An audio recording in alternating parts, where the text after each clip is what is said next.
Aujourd'hui, on va parler de reprogrammation mentale en utilisant l'outil suivant, l'autosuggestion. Essaie pas d'expliquer ça alentour de toi à des gens qui n'ont jamais ouvert un livre de croissance personnelle parce que c'est sûr que tu vas vivre du jugement. Quand j'ai dit à des gens autour de moi, très jeunes, que j'écoute beaucoup d'affirmations positives, puis je me répète que j'attire la prospérité, j'attire l'abondance, j'attire la santé, j'attire l'amour, j'attire à moi toutes ces choses-là, puis un jour ça va peut-être fonctionner, mais c'est sûr qu'à 16, 17, 18 ans, fauché, rien vraiment d'accomplissement, les gens te regardent en disant « Ça va, mon head, quand toi à mon âge, ça marche pas de même la vie. Voyons, Chris, si t'es un gars, là, il a pas de jambes. Il y a pas de quoi? Il y a pas de jambes.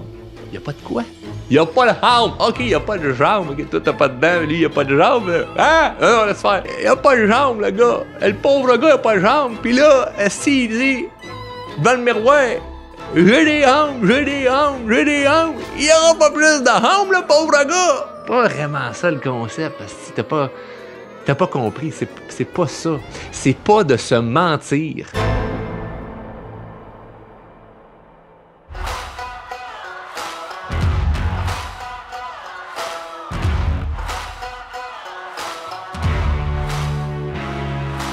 Alors aujourd'hui, on va parler de reprogrammation mentale en utilisant l'outil suivant, l'autosuggestion. Donc, t'arrêtes tout de suite, pas de panique. Je vais pas te dire « Hey, à partir d'aujourd'hui, si tu veux avoir du succès, faut que tu te répètes tout le temps la même affaire dans ta tête, genre, je sais pas moi, je suis riche, je suis riche, je suis riche, je suis riche. » Puis à un moment donné, tu vas te réveiller, il va y avoir 1 million dans le compte en banque, toutes choses, tu vas être riche. Non. On ne sera pas dans ce cliché-là, on ne sera pas dans des exemples un peu bidons, on va vraiment être dans du concret puis des choses que j'ai utilisées depuis longtemps et qu'aujourd'hui, je suis content parce que je peux donner des exemples concrets parce que des fois, tu prends action, tu fais des choses, tu penses d'une certaine manière puis Caroline, les résultats n'arrivent pas demain matin. Ça prend 5 ans, ça prend 10 ans. Ben là, moi, je suis rendu là. Je suis rendu à, il y a de quoi, v'là 10 ans que je me répétais, que je me disais, que je visualisais puis je l'ai là en ce moment dans ma vie, là, donc hey, ça fonctionne. Et je l'ai vu avec beaucoup de clients. Et la façon que je l'utilise, c'est un petit peu différent. Je le trouve très simple, très applicable. Donc, ça va vraiment être le fun. Le but, c'est que ça soit un moment plaisant pour toi. Donc, prends le temps, soit de t'asseoir, de bien prendre un petit café, une tisane, un verre d'eau. Peut-être que tu prends une marche, peut-être que tu écoutes en étant au gym ou dans l'auto, mais prends vraiment le temps de te déposer sans être dans un stress de il y a quelque chose qu'il faut que je fasse puis que j'apprenne là maintenant, là, puis c'est sur le gros nerf, c'est comme hey, on est relax, on prend le temps, on va pas se stresser. Si tu veux te stresser, va sur TikTok. Donc, c'est quoi, premièrement, l'autosuggestion? L'autosuggestion, c'est l'art d'influencer son subconscient en répétant des idées positives ou des affirmations pour reprogrammer ses pensées et transformer ses actions. Donc, de manière très consciente, on peut le faire, c'est-à-dire je vais me répéter quelque chose qui est à mon avantage. Le problème là-dedans, dans l'autosuggestion, puis dans la reprogrammation mentale, c'est qu'on n'y croit pas. Donc, on a déjà entendu quelqu'un nous dire, si tu te répètes tel genre de phrase, tu répètes quelque chose, ça va dans ton subconscient, puis ça va pouvoir t'aider. Mais le problème, c'est qu'on n'y croit pas. On est sceptique, on se dit, ben oui, non, ça ne marchera pas de même. Parce que si tu es en surplus de poids, tu te regardes tout nu dans le miroir, tu te trouves gros, puis tu fais je suis mince, je suis mince, je suis mince, je suis mince. Tu te mens à toi-même. Et là, tu vis encore plus d'émotions négatives, tu vis encore plus d'inconfort parce que tu te dis c'est de la merde, ça, ce truc-là, ça fonctionne pas. Si tu n'as pas une scène dans le compte en banque, tu es là je suis riche, je suis riche, je suis riche. Tu sens que tu te mens, il y a quelque chose qui ne fonctionne pas. Donc, le but ultime, c'est d'arriver à vraiment y croire. Puis moi, la plus grande chance que je pourrais dire que j'ai eue dans la vie, c'est de découvrir la croissance personnelle à un jeune âge. Un moment où j'étais naïf dans mon processus d'évolution et que j'y croyais vraiment. Donc, je suis pas arrivé à, ben là, moi, là, j'ai 37. J'ai 45, j'ai 53 ans. Les affaires là, de répéter des phrases là, positives pour que ça m'aide, je ne croyais pas à ça, moi. J'ai vécu assez de difficultés, j'ai vécu des échecs, des déceptions, donc j'embarque pas dans les affaires positives. C'est ça, malheureusement, qu'il y a beaucoup de gens qui sont confrontés parce qu'ils se disent, ben là, mais si la vie était si simple, puis s'il y avait des solutions si simples que de juste être positif, ben ça fonctionnerait. Puis moi, regarde, des fois, je suis positif, ça fonctionne pas. Tu fais, ouais, non, mais c'est parce que t'es positif 5 minutes, puis le reste de ta journée, tu passes ton temps à chialer, mon oncle Gaétan, là, fait que ça t'avantage pas. Alors moi, je me souviens d'avoir vu ça à l'âge de 15-16 ans, puis OK, mais si tu te répètes, que tu veux être prospère, tu veux être dans l'abondance, que tu veux avoir une vie, la maison, le char, le ci, le ça, des affaires très clichés, ben, faut que tu le vois, faut que tu te le répètes, faut que tu t'ailles voir ça. Puis moi, ce que je faisais, c'est que je partais avec mon scooter, puis là, je m'en allais, je faisais une demi-heure de route. Je m'en allais dans un quartier où il y avait des grosses maisons, puis là, j'allais voir les maisons, puis je visualisais que j'allais habiter là un jour, puis il y avait des beaux chars, puis tu sais, très, très cliché, genre, c'était l'American Dream, mais c'était ça à l'époque, j'avais 16 ans. Et je visualisais vraiment comme, je m'y mets, puis là, j'avais l'émotion de, hey, mes parents arrivent dans l'entrée, puis ils font, wow, t'as acheté cette maison-là, c'est donc bien merveilleux, t'habites ici, le voisinage est le fun et tout ça. Je visualisais beaucoup ça. Et aujourd'hui, on pourrait dire 15 ans plus tard, tu sais, j'habite très, très proche de ce même quartier-là. C'est pas exactement le même quartier, mais j'habite dans un quartier que je considère même mieux. Pourquoi? Parce que là, aujourd'hui, ben, j'ai des enfants, puis le quartier que j'habite en ce moment, il est plus familial. Fait que, à 16 ans ou 15 ans, quand je partais en scooter, là, puis je partais, là, puis là, je me disais un jour, je vais habiter ici, puis je me répétais, je vais être prospère, puis là, je voyais les maisons et tout. J'étais très naïf dans l'idée de, ben, comment ça va arriver, c'est pas important. Quand ça va arriver, c'est pas tant important. Je sais que je vais finir par y arriver, il n'y a pas un deadline. Mais je me disais pas, OK, il faut que ça soit exactement cette maison-là. Puis exactement ce char-là, avec cette couleur-là. Puis oui, ici, parce que je vais avoir 2 flots. Non, j'ai 16 ans, j'étais en scooter. Ouais. Moi, ce que je me dis, c'est, si je vais avoir une vie drive, puis la maison, puis le char, puis très cliché. Mais c'était ça. Et parce que j'ai gardé cet enthousiasme-là toute ma vie avec une certitude de, ben c'est sûr, ça va arriver, parce que je l'ai décidé, mais ça finit par se manifester. Mais pas exactement de la même façon. C'est-à-dire, je ne suis pas exactement dans le même quartier, je suis très proche, puis je suis dans quelque chose de similaire, puis que je considère pour moi aujourd'hui mieux. Mais qu'à l'époque, peut-être que j'aurais vu ça, j'aurais fait, ah ouais, non, j'aime mieux l'autre place. Parce que les choses changent. Donc, pourquoi je te partage ça? C'est que c'est très important de se dire la finalité là, de tout ça, là, de l'autosuggestion et de la reprogrammation mentale, c'est de vraiment croire que ce qui s'apprête à arriver dans le futur va arriver juste parce que je l'ai décidé. Donc ça, c'est le point que on perd beaucoup de gens lorsqu'on partage cette explication-là parce qu'ils vont se dire, ben non, si c'était vrai, ça serait super facile puis tout le monde l'aurait facile. Tu fais, ouais, non, ça n'a pas été si facile que ça parce que j'ai dû faire également des efforts pour me rendre où ce que je suis. Par contre, si je m'en allais dire si j'aurais, hey, là, j'aurais eu des profs de français qui m'auraient tapé ses doigts.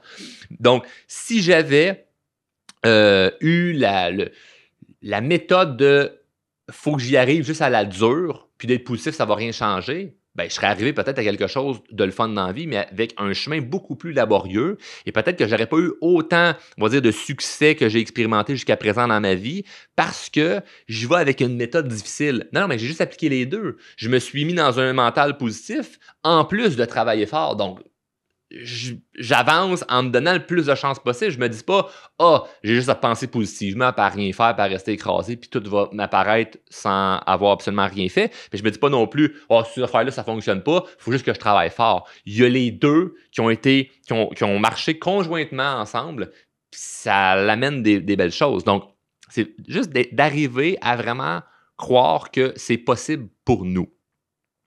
Et de se répéter, puis on s'en rend même pas compte au début, certaines phrases, certains mots, lorsqu'on parle de nous, ça peut être un avantage et un gros désavantage. Donc, si les mots que tu utilises quand tu parles de toi sont à ton désavantage, genre moi je suis pas bon là-dedans, moi je suis pas ci, je suis pas ça, je vais te donner des exemples de ce que tu pourrais dire à la place sans tomber dans le mensonge. Parce qu'on veut pas se mentir et faire je me trouve gros, mais je suis mince, je suis mince, je suis mince. Mais non, je me mens, ça fonctionne pas. Donc, l'autosuggestion ou juste la répétition de mots crée un ancrage dans notre tête. Je vais te donner un exemple bien simple que tu vas pouvoir comprendre. Si tu regardes par exemple ce qui se passe dans l'actualité, tu regardes les nouvelles, on va se le dire, c'est généralement très négatif. On va nous dire ça va pas bien, dans le monde, l'économie, la politique, l'environnement, tout va mal. Donc même si ce n'est pas un mot précis, ça reste un contexte qu'on t'annonce que ce qui va pas bien. Alors, toi, tu pars avec la cadence de « ben, ça va pas bien » parce que tu vois constamment des choses qui vont pas bien. Alors, ça devient ta réalité parce que tu n'expérimentes pas ce qui se passe vraiment dans le monde, tu expérimentes ce sur quoi tu mets ton attention. C'est-à-dire que si je mets mon attention sur qu'est-ce qui va bien, ben moi, j'expérimente qu'est-ce qui va bien. Si je mets ton attention sur ce qui va mal, ben tu expérimentes qu'est-ce qui va mal. Et je me souviens, dans le temps des fêtes, dans des soupers de famille et tout ça, il y a quelqu'un qui est venu me voir. Et ça faisait longtemps que je n'avais pas été bouche bée. Je suis un bon communicateur, je suis capable de répondre à n'importe quoi. C'est très rare qu'on peut me piéger dans un coin avec une question que je ne sais pas quoi trop dire. Puis c'était vraiment pas malveillant. La personne était très sincère. La personne me dit « Hey, toi, Charles, ton entreprise, avec ce que tu fais, de point de vue général, les enfants, comment tu vois ça, l'avenir? Là, ça va pas bien là, de ce temps-là. Là, Trump, puis Trudeau, puis les... Nomme des noms, là, du monde, là, puis des affaires, des pays, là, puis Al-Qaïda, puis la Palestine, puis nomme des affaires. Puis là, moi, je ressens au fond de moi un peu de stupidité. Comme si fallait que je sois au courant de tout ce qui se passe. Parce que c'est pas légitime de me sentir heureux puis bien dans la mesure où je m'en crisse un peu de ce qui se passe dans le monde. Pas que je suis indifférent à 100% puis c'est pas important ce qui se passe. Non, c'est important, mais je veux pas y accorder toute mon attention parce que je le sais que ça m'avantage pas. Ça me donne pas d'avantage. Je ne vais pas mettre mon attention d'autre là-dessus. Et là, j'étais vraiment buggé de, je sais pas. Parce que j'avais vraiment pas cette philosophie-là que le pire est à venir. Moi, une phrase que je me répète tout le temps, c'est « le meilleur est à venir ». C'est l'une de mes citations que je me répète tout le temps, tout le temps, tout le temps, tout le temps. Le meilleur est à venir, le meilleur est à venir, le meilleur est à venir. Pourquoi? Parce que c'est le fun. Demain, ça va être une belle journée, le meilleur est à venir. La semaine prochaine, ça va être le fun, le meilleur est à venir. Donc, partout ce que je vais, c'est le meilleur. Parce que c'est ce que je me dis, le meilleur est à venir. Alors, je ne savais pas quoi répondre. Et là, je me suis dit, c'est intéressant parce que je ne suis pas tout seul là-dedans qui, des fois, peut-être doit se sentir mal pendant une infime partie de temps. Là. Genre, ça ne dure pas très, très longtemps parce que je suis conscient de ça. Mais de me sentir mal à « Ah oui, non, c'est vrai, je devrais peut-être être plus négatif ou je devrais là, voir ce qui va pas bien. » Comme ça ne m'intéresse pas de voir ce qui va pas bien.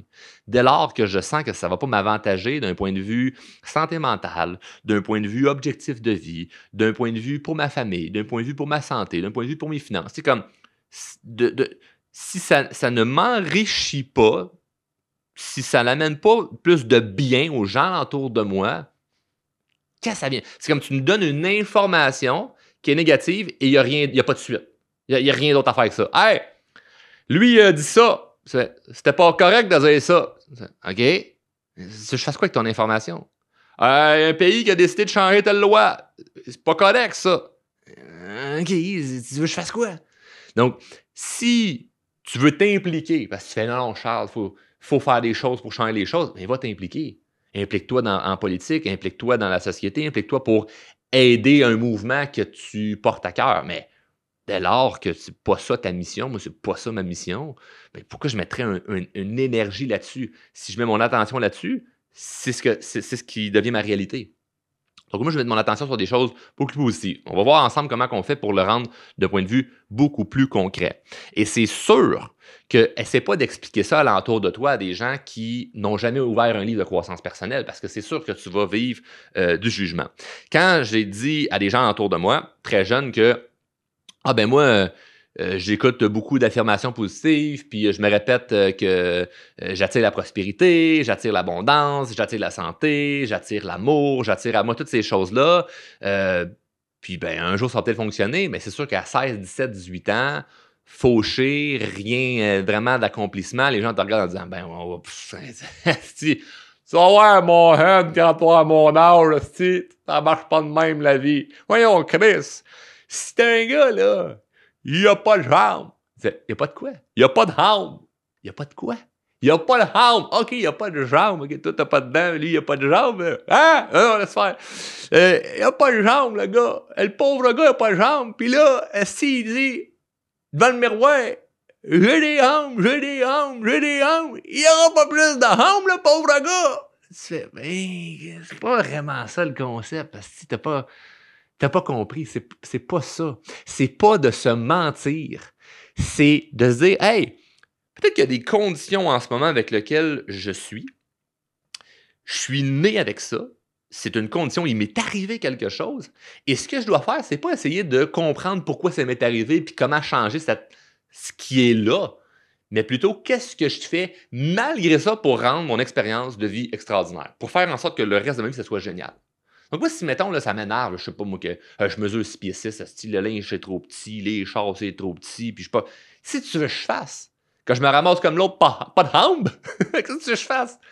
Je peux pas rien faire avec ça, donc je mène ma vie avec ça. Je te donne un exemple bidon qui est pas quelque chose d'hyper grave, mais il y a plein de petites affaires dans notre vie qu'on s'acharne à, ça me dérange en ce moment. Puis tant que ça c'est pas réglé, là, ben je profite pas de la vie, puis ma vie est comme sur pause. Fait, attends une minute, là. Tu peux pas mettre ta vie sur pause parce qu'il y a un enjeu, il y a des affaires qui t'énervent, qui te gossent, puis tu as l'impression que c'est pas encore réglé. Donc, l'idée ici, c'est de faire qu'est-ce que je fais malgré. Donc, avoir une situation financière qui n'est pas confortable ou ce que tu manques d'argent, c'est temporaire, c'est pas une finalité. Être dans une forme physique que tu n'aimes pas nécessairement, c'est temporaire, c'est pas une finalité. Ça peut être une finalité si tu fais rien que ça. Donc, n'importe quoi, un travail, un couple, une relation familiale, amicale, beaucoup de choses alentour de nous ne sont pas des finalités. Donc, arrêtons de s'acharner sur des affaires qui font pas de sens, là. Fait que ce concept-là, si tu amènes ça à mon Gaétan de ben moi je pense positivement, j'attire du positif, si non, toi, Chris. Hey, tu diras ça, toi, Chris, aux enfants là, des pays qui mangent pas, là, pense positif, parce que tu n'auras plus de famine. Fait, de quoi tu parles? T'exagères le concept. Peux-tu juste, dans la vie de tous les jours, donc, juste donner un effort pour ton avancement, puis sais-tu quoi?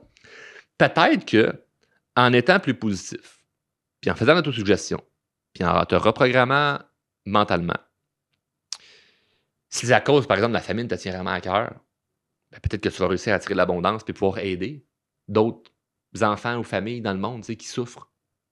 Fait que tu peux rendre ça bien et non juste pitcher ça partout. Ben, si lui ferait ça, il serait pas de même, puis c'est ça, ça fonctionne pas. Donc, on ne veut pas prendre ça comme à la légère, puis c'est pas plus grave que ça. Tout ce qu'on dit, on l'entend. Tout ce qu'on se dit dans notre tête reste là comme étant ben, c'est ce que je suis. Donc, il faut faire excessivement attention à ça. Puis, un exemple que j'aime beaucoup, que je fais avec mes enfants, et ça, peut-être qu'il y a des parents qui vont dire ah non, moi, ça, je suis pas à l'aise avec ça, puis chaque parent fait comme il veut. Mais je veux pas trop dire à mes enfants que je suis fier d'eux. Check moi ensuite. Je fais pas, je fais le père dans même les bras croisés, puis il est là, t'as-tu ton dessin? Non, non. Je donne beaucoup d'amour à mes enfants. Moi, je suis un papa très colleux. J'aime ça leur donner des câlins, puis j'ai les aime, puis ils manquent pas d'amour, ces enfants-là. Par contre, je veux qu'ils apprennent à eux reconnaître si ce qu'ils ont fait, sont-ils contents ou pas contents, basé sur eux, leur perception, et non basé sur papa a dit que ça c'était bon, papa a dit que ça c'était pas bon. Donc, d'un point de vue, on élève nos enfants à devenir des humains, puis c'est bizarre de dire ça, élève nos enfants, mais élève vers le haut, hein, on va dire ça de même, là. On les dresse bien comme il faut, là, nos flots, on les élève vers le haut. Donc, on enseigne des choses à nos enfants pour qu'ils se comportent bien en société, puis que, ben, ça c'est gentil, ça c'est pas gentil, puis il y a des règles de base comme ça. Mais de dire, hey, je suis fier de toi, je suis fier de toi, je suis fier de toi, c'est pas nécessairement la meilleure chose. Pourquoi? Parce que OK, oui, c'est beau mon dessin. Ah oui, je suis donc bien fier de toi. Non. Comment? T'es-tu fier de toi? Toi, t'es-tu fier de toi? Comment tu le trouves, toi, ton dessin? Ah, je le trouve beau. Ah, ben, je suis content pour toi que tu le trouves beau. Donc, que l'enfant associe que, ah, ben, je suis content de ce que j'ai fait ou de ce que je n'ai pas fait, basé sur, je sais que j'ai fait la bonne chose. Basé sur, mais moi, je suis fier de moi. Mais ça c'est un apprentissage qui se développe. Puis vous remarquerez que beaucoup d'adultes, qu'auparavant étaient des enfants, qui ont souvent besoin de l'approbation d'une autre personne, d'une tierce personne pour se sentir fier. C'est-à-dire que j'ai fait quelque chose, j'ai accompli quelque chose, et si personne me reconnaît pour ce que j'ai fait, je suis pas fier de moi parce que j'ai besoin que l'autre personne me dise « Hey, c'est bon ce que tu as fait ». Donc, recevoir les tapes dans le dos, ça fait toujours du bien. Se faire encourager, se faire dire qu'on est bon, qu'on est beau et tout ça, c'est toujours le fun. Par contre, si on est dépendant de ça, ça devient un réel problème. Donc, moi, par exemple, en étant conscient de ça, je fais attention avec mes enfants parce que ça m'arrive des fois de leur dire que je suis fier d'eux. Et parce que, sincèrement, je le crois. Mais je veux pas que ça devienne un automatisme où ce que, ben, à chaque nouveau dessin, à chaque nouveau casse-tête, à chaque nouvelle patente, je fais Hey, je suis fier de toi. Hey, je suis fier de toi. Parce que je programme dans sa tête que, hey, pour que tu sois fier de toi, il faut que moi je sois fier de toi. Et j'ai pas envie de ça. Ce que je veux, c'est que ces petits humains-là apprennent à, eux, être fiers d'eux, sans avoir eu une tierce personne qui dit Ça, c'est bon, ça, c'est pas bon. Parce qu'il va arriver des moments dans la vie où d'autres personnes vont dire non, ça, moi, j'aime pas ça, puis c'est subjectif. Ça ne sera pas d'une manière objective où ce que tel agissement ou tel comportement, on ne fait pas ça, on s'est entendu tout le monde dans la société. C'est ben moi, ce que tu as fait, je trouve pas ça beau. Ce que tu as dit, je suis pas d'accord. Ah, il est pas d'accord avec moi. On a-tu rien à foutre, ça, pas d'accord avec toi? Toi, es-tu d'accord avec toi? Es-tu capable de prendre la perception de l'autre et faire comme ah ben oui, je suis d'accord qu'on est en désaccord. Tu sais, donc, ça va très, très, très loin. Alors ça, je vous le partage parce que c'est le genre de choses qu'on peut faire avec nos enfants. Cependant, d'un point de vue là, on est des adultes, puis on est conscient de ça. Ça donne juste une piste de réflexion où c'est important de ne pas prendre ce que les autres disent de nous. Donc moi, je n'ai pas envie de croire ce qu'on dit de moi. J'ai envie de moi croire ce que je décide de croire de moi. Donc si on dit ah mais toi t'es comme ça ou toi t'es comme ci, c'est pas la vérité. Ce qui est la réelle vérité, c'est ce que je décide de croire de moi et c'est pas obligé d'être hey la version de là 2 ans ou la version de là 10 ans, ou la version de la semaine passée, ou la version d'hier. À chaque jour, je peux me réinventer avec un nouveau discours mental qui m'avantage. Je vais me dire, hey, à partir d'aujourd'hui, j'arrête de dire telle chose. Donc moi, le plusieurs mois, peut-être bientôt années, j'ai enlevé de mon vocabulaire le F-word. Pas le F-word anglophone, qui est un mot vulgaire, mais le F-word pour le mot fatigue. J'ai arrêté de me dire que je suis fatigué. Parce que j'avais souvent cette tendance-là à ah, je suis fatigué, j'ai mal dormi, hey, je suis fatigué. Puis j'ai remarqué que j'avais une lourdeur dans le corps. À chaque fois, je disais ah, je suis fatigué. Donc j'ai arrêté de me dire que je suis fatigué. Puis à la place, ce que je me dis, c'est je vais me reposer pour récupérer. Ou je dis rien si j'ai pas de moment pour me reposer puis récupérer. Juste ne plus dire ça. Donc, c'est pas me mentir de pas juste rien me dire. Puis oui, si je me sens fatigué, c'est que ça devient une espèce on devient comme accro, addict à l'émotion qu'on est habitué de vivre. C'est-à-dire, si ma conjointe arrive et elle fait « Puis comment tu vas aujourd'hui? » Puis là, je dis « Je suis fatigué », je peux avoir de la compassion. « Ah ouais, t'as pas bien dormi, hein? » Puis là, ça me met dans une espèce d'émotion plus confortable. Si je dis « Bah oui, ça va bien », OK, elle passe à autre chose. J'ai moins de compassion. Donc, il y a beaucoup de choses, des fois, négatives qu'on dit, non pas parce que vraiment on a le goût d'être négatif, mais c'est parce que ça nous donne un retour plus positif. Les gens qui font pitié, on reçoit quoi? De la pitié. Des fois, ça peut être de l'empathie, mais ils vont recevoir de la pitié. Puis là, cette émotion-là, c'est comme une espèce de petit réconfort de ah, ben là, on a pris soin de moi. Ah, ben là, on s'est soucié de moi. Mais si on va bien, les gens prennent moins en compte qu'on va bien, parce qu'on va bien, fait qu'ils passent, ils continuent leur chemin. Mais si on va mal, ils s'arrêtent. Donc, il y a cette espèce de mécanisme-là qui est subtil, qui peut arriver, qui fait en sorte que, ben, des fois, on peut dire des choses parce que c'est de la compassion qu'on va aller chercher, c'est de la pitié qu'on va aller chercher et c'est nocif. Donc, moi, j'étais vraiment accro à ce mot-là, de dire ah, je suis fatigué. Ah, non, je suis fatigué. Puis ça justifiait aussi que j'avais travaillé fort. Ah, j'ai travaillé fort hier, je suis fatigué là, aujourd'hui. Donc, ça l'excusait plein d'affaires. Ah, Charles, tu veux aller faire telle activité ou tel truc? Ah, non, je suis fatigué. Donc là, en éliminant ce mot-là, je ne vais pas plus dire oui, je vais aller faire du parachute, mais c'est en pleine forme. Non, non, je ne vais pas me mentir, mais je ne vais pas dire que je suis fatigué. Donc, je n'ai jamais dit autant ce mot-là en 1 minute que dans la dernière année. Ensuite de ça, je ne suis pas capable. Je suis pas capable de faire ça. C'est pas une phrase qui est bonne à dire. Ce que je préfère dire, c'est je ne sais pas encore comment le faire. Je ne sais pas encore comment. Parce que là, ça devient dans l'ordre d'une décision. Si tu n'es pas capable, c'est comme une finalité. Si tu dis je ne sais pas encore comment, c'est que ben, tu t'apprêtes à le découvrir. Tu t'apprêtes à vouloir apprendre. Donc, si tu ne sais pas encore comment et ça ne t'intéresse pas, c'est différent que si tu ne sais pas encore comment, mais je vais le découvrir. Je vais aller explorer. Donc, moi, je suis pas bon là-dedans, ou ah, ça, c'est pas un talent que j'ai. C'est pas vrai. Si tu veux développer un talent, ou si tu veux développer une compétence dans quelque chose, tu as juste besoin d'aller l'explorer. Et aujourd'hui, dans un monde d'information, l'ignorance est un choix. Je veux dire, les réponses sont partout. Google, ChatGPT, n'importe où des livres, audio, vidéo, YouTube. Il y a de l'information partout, des podcasts. Donc, l'ignorance est un choix. Donc, je ne suis pas capable, ça n'existe pas. Je ne veux pas me dire ça.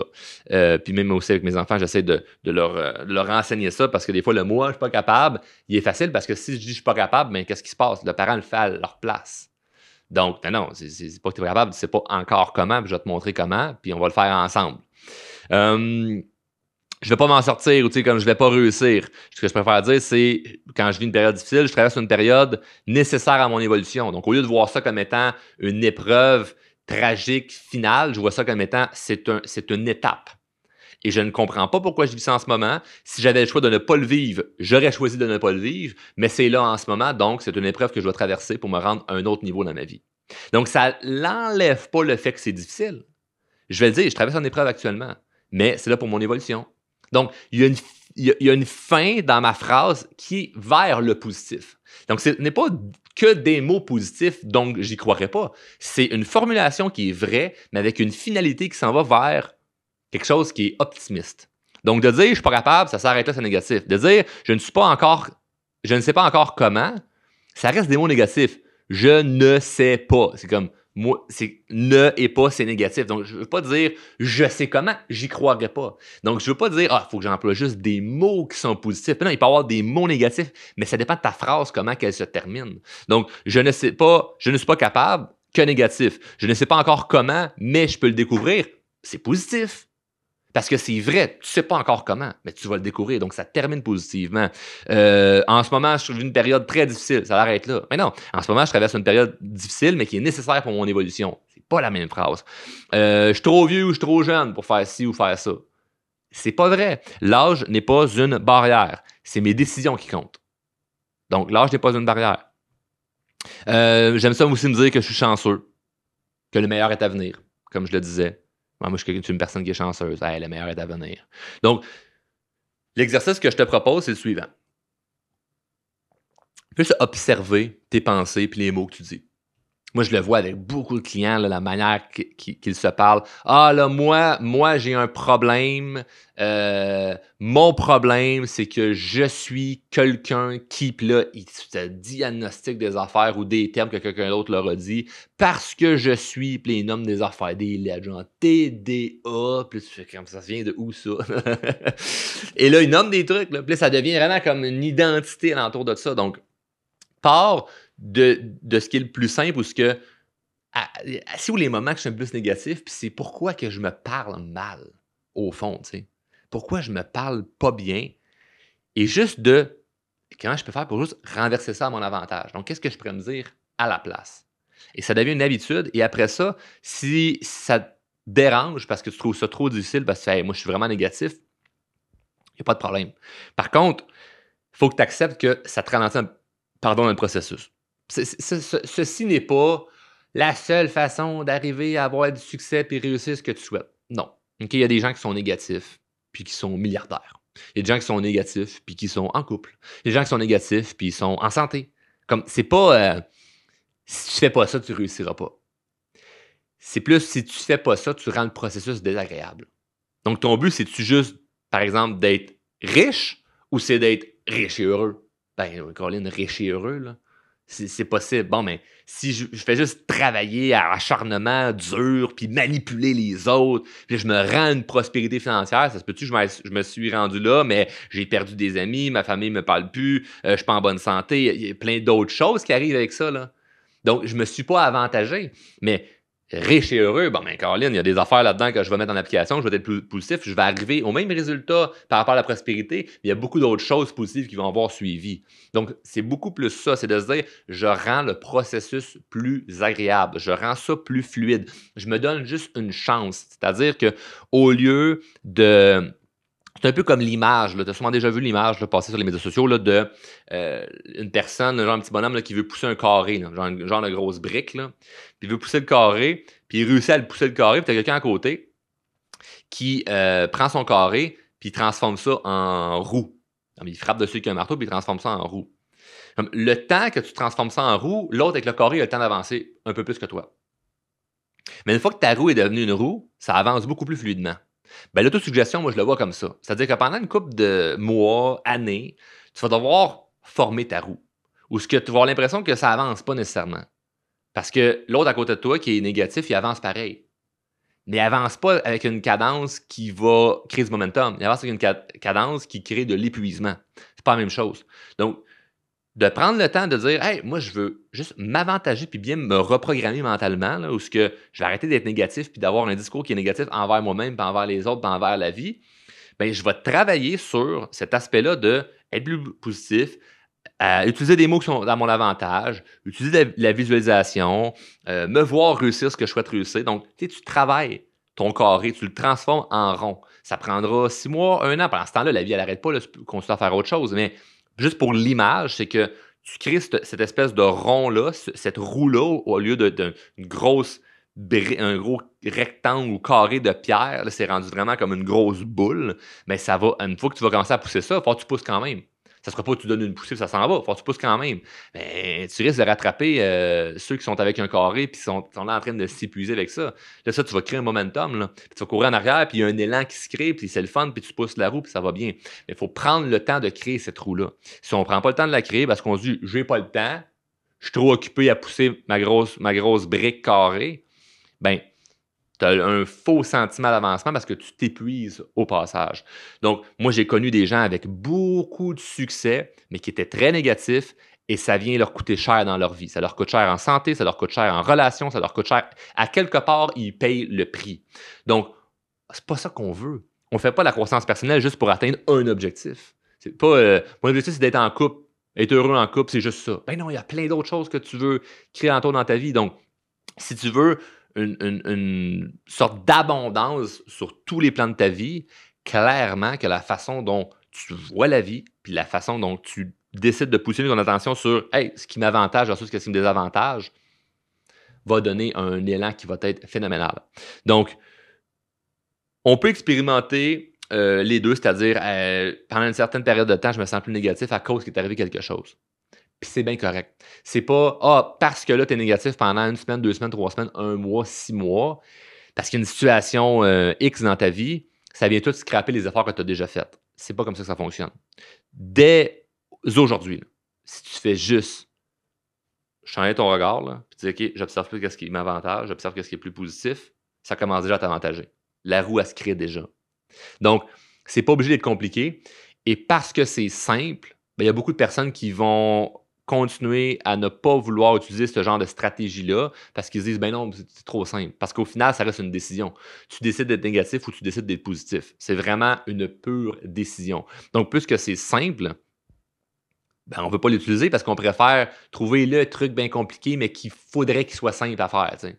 Donc, une solution qui est bien, bien, bien compliquée, mais qu'on t'amène à un temps hyper simple. Ça ferait bien ton affaire. Mais c'est pas nécessairement comme ça que ça fonctionne. Là. Des fois, c'est assez simple. Maintenant, est-ce que je dis que c'est simple parce que c'est facile de le vivre? Pas nécessairement.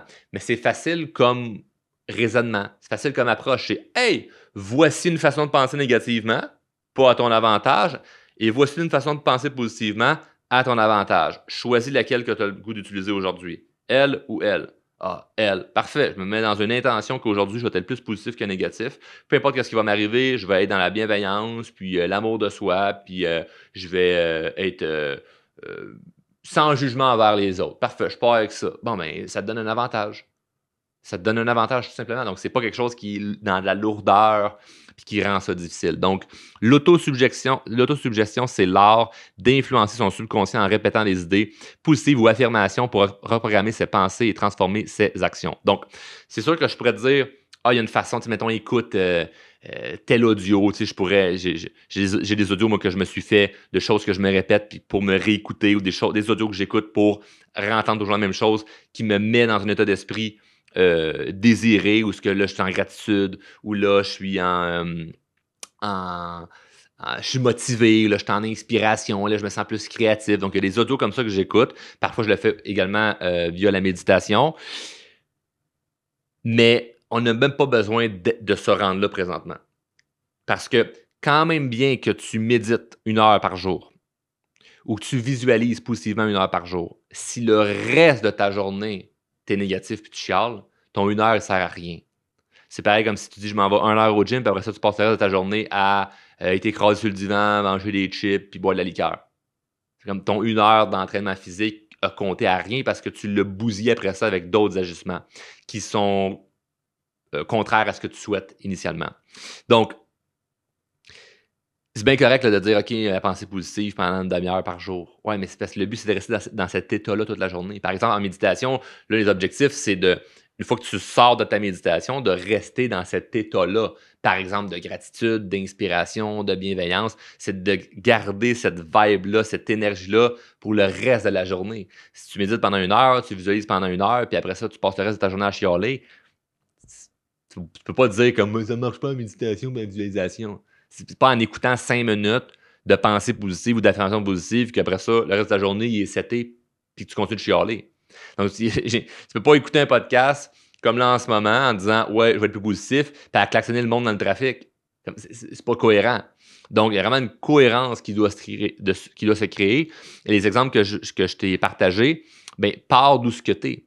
Donc, ne saute pas de je me considère comme par exemple, je suis fatigué, puis j'aime ça dire je suis fatigué, puis là tu fais non, à cette heure on me dit je suis en forme, je suis en pleine forme, je suis en forme, oh, j'ai de l'énergie. Si tu y crois pas, ne te dis pas des mensonges, ne te dis pas des choses que tu ne crois pas. Fais juste changer la formulation de ta phrase pour que ça termine avec quelque chose de positif et que ça se dirige vers une action potentielle qui va justement te donner envie de faire quelque chose.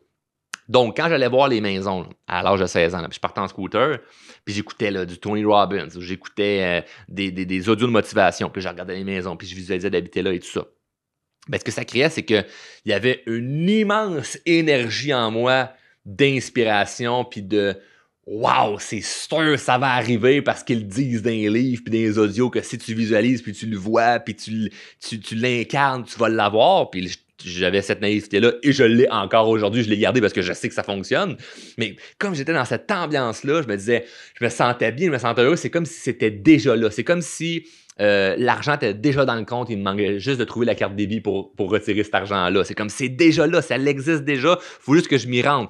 Mais une fois que je repartais avec mon scooter là, jusque chez nous, qu'est-ce que tu penses que je faisais? M'écraser sur le divan, je faisais rien, je gamais, je fumais du pot? Ben, pas nécessairement. Là. Il y a d'autres journées que je faisais ça. Mais cette journée-là que j'allais voir les maisons puis que tout ça, j'avais le goût de faire autre chose. Là. Je lisais un livre sur l'investissement immobilier, la bourse. J'essayais plein d'affaires. J'allais voir sur l'EPAC des compagnies à vendre. Je prenais le téléphone, j'appelais pour voir si faire un offre sur quelque chose. Je n'avais même pas l'argent pour. Puis je testais des affaires. Là. J'essayais des trucs. Donc, je m'éduquais, j'allais m'entraîner. Je savais qu'il fallait que je sois en bonne forme physique, une bonne santé pour avoir de l'énergie, pour accomplir des belles choses. Donc, puisque je me mettais dans cet état-là assez longtemps, puis après ça, je gardais cette énergie-là, bien, il y avait des actions qui étaient mises pour me rendre. Mais ces actions-là, là, il y a combien d'actions que j'ai faites puis qui ont donné aucun résultat? Ben, plein. Il y a plein d'actions que j'ai faites qui ont donné aucun résultat entre Charles à 16 ans jusqu'à Charles à 30 ans. C'est sûr qu'il y a eu plein d'actions qui n'ont rien donné, mais le cumul de toutes ces actions-là qui ne sont pas jugées par un résultat, c'est-à-dire, je suis pas en train de me juger en disant oh, j'ai fait ça donnait rien. Oh, j'ai fait ça, j'ai perdu de l'argent. Oh, si j'ai fait ça, lui il me mentit. Oh, là, j'ai fait ça, ça n'a pas fonctionné, c'est un échec. Puisque je n'ai pas jugé les actions au passage en me disant juste hey, c'est des étapes, puis je me vois comme monter, je me vois pas ralentir, je me vois monter, peu importe ce qui arrive. Je garde cet enthousiasme-là. Certes, il y a des jours que je me sens découragé, il y a des jours où je me sens démotivé, mais ça continue de monter quand même. Parce qu'au fond de moi, l'intention, c'est je m'avantage en me parlant positivement. Je m'avantage en continuant de visualiser. Je m'avantage en me disant des phrases et des mots qui sont positifs. Je m'avantage en étant gentil envers moi-même. Je ne veux pas m'auto-saboter, qui est un sujet que j'ai déjà traité dans le podcast. Semaine prochaine, on va parler de la peur de l'échec. Parce que là, inévitablement, en appliquant ce qu'on vient de voir cette semaine, tu vas prendre action. Et lorsqu'on s'expose à prendre action, à peut-être faire des affaires, des fois, on peut être freiné par la peur de l'échec. Et c'est un sujet qu'on va voir assez en détail. C'est quelque chose que j'aime beaucoup. Ça va être beaucoup dans l'ordre de la philosophie par rapport à cette peur-là d'échec et des choses concrètes que tu peux faire pour prendre action malgré la peur de l'échec. Donc sur ce, merci d'avoir écouté au complet. N'oublie pas de partager l'épisode. Ça fait partie des 2 règles du show de Romain Inspirant Podcast. Il faut que tu mettes en application ce que tu viens de voir ou d'entendre et il faut que tu partages l'épisode si tu as apprécié. C'est juste pour aider le podcast à continuer de grandir et de se faire voir. C'est gratuit. j'ai l'intention que ça continue d'être gratuit, à défaut d'avoir le retour des abonnés, des auditeurs, qui est de partager l'épisode. C'est toujours super apprécié. Si vous avez un message, une question, un commentaire, une suggestion, n'importe quoi vous voulez nous écrire, vous pouvez nous écrire directement sur la chaîne YouTube en commentaire ou sinon sur notre messagerie texte au 450-231-9030. Bonne journée.